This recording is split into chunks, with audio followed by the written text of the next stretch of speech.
to intervene, to, in other words, align something in front of the Earth to open the pathway through it, or to allow this to occur naturally. Now, the natural part is this. When the Earth moves through the galactic plane, the Schumann resonance of the planet is going to change. It is going to become much, much higher than what it is right now.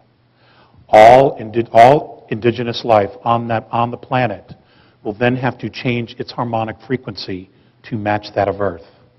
Many species will not be able to. A lot of human beings will not be able to. But those that do, it'll be a natural transition into what we know as fourth density, and in some respects, fifth density.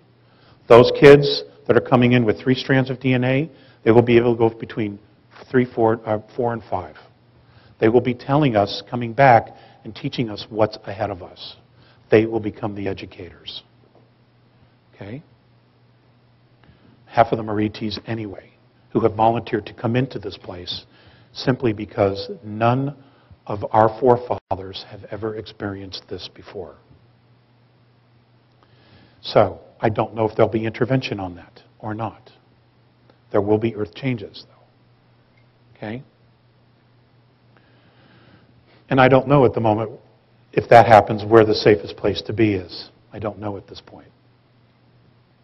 If I find out, I'll definitely let you know. Okay? But intuitively, you will get it. I'm sure you will get it, that you will be exactly where it is you're supposed to be.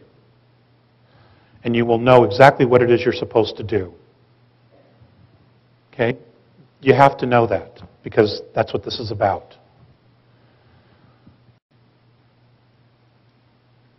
When we pass through this plane, we will become an agrarian society once again, which I thought was fascinating because Mr.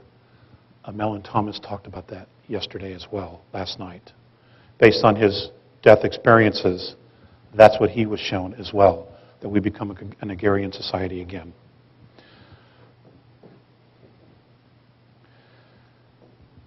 It's not to say manufacturing will go away, it won't, but we will not solely be on it. We will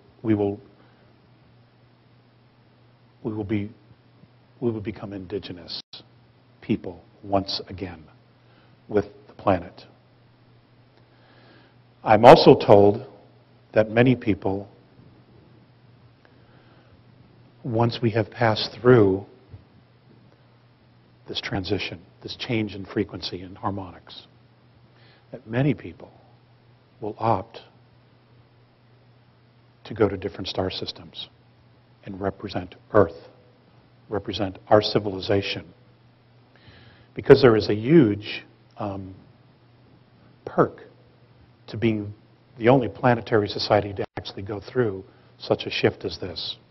And the fact that we represent 22 different extraterrestrial races here, genetically, and are considered genetic royalty, that we will be invited to participate on levels absolutely unimagined to us at this point. Okay, we will become ambassadors.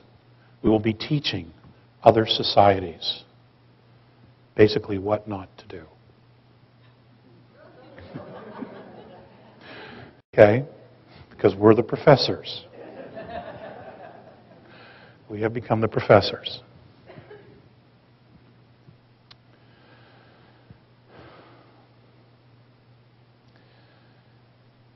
A gentleman, and I'm not sure if he's here, his name was Gilbert.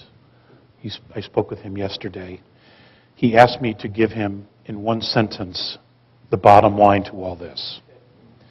And I've been searching for that one sentence, that bottom line, all my life. But I heard someone else say it yesterday. And it is simply, love your life. You can't say it any better than that.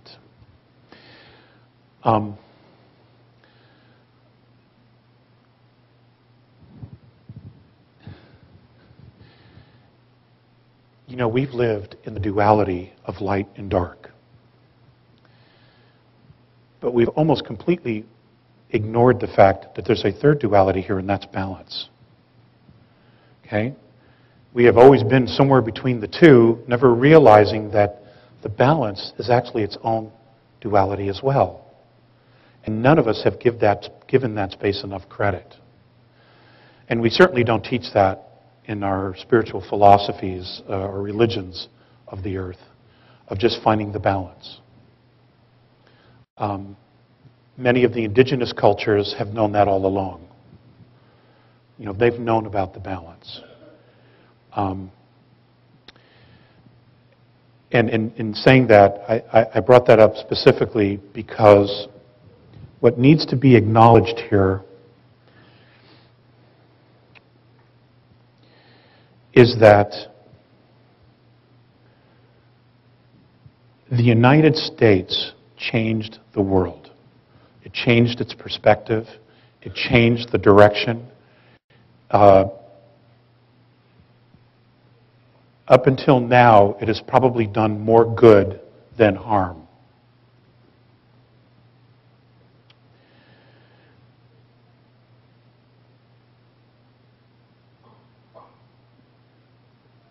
But the consciousness of America has radically changed. For the last 60 years, we've been creating enemies, fighting enemies, creating enemies, fighting enemies, fascism, communism, tyranny, and then creating tyranny, communism, fascism, so much so that that our government has now become the monster that it has been fighting all along. Okay? There's a great lesson there in holding on to something and putting too much energy into something that you actually become that which you hate. Okay? We're faced with that. I want you to know that there's not a single benevolent extraterrestrial race up there, the Andromedans at all, who are going to do anything about our government. That's our problem. We let this get out of hand. We let them get out of control. We let them usurp our rights. We let them build all this technology without sharing it. We've let them run amok. We have not managed our constitutional republic, and we have let them take our rights away. That's our responsibility to fix. Now, I'm not advocating overthrowing the government, but what I am advocating is the fact that you absolutely stand up for yourselves and don't take this horseshit any longer. We simply can't do it. It's become a detriment to the planet. Okay? And we are responsible for that.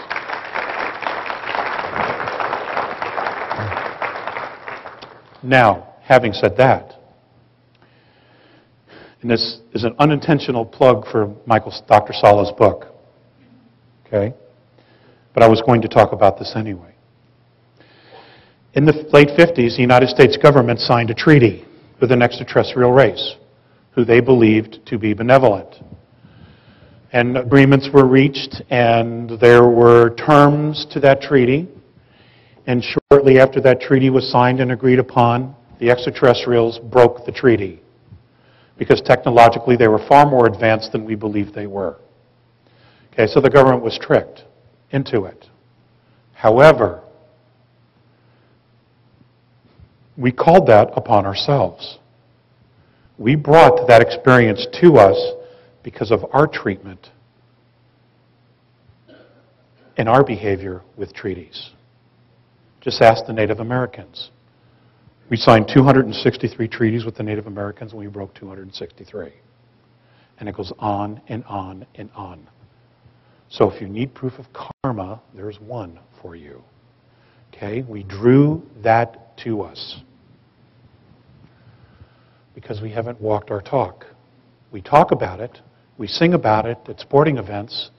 You know, we beat our chests, but we haven't walked it at all.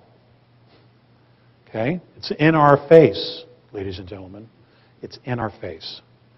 And once again, America is at the forefront of this. Okay?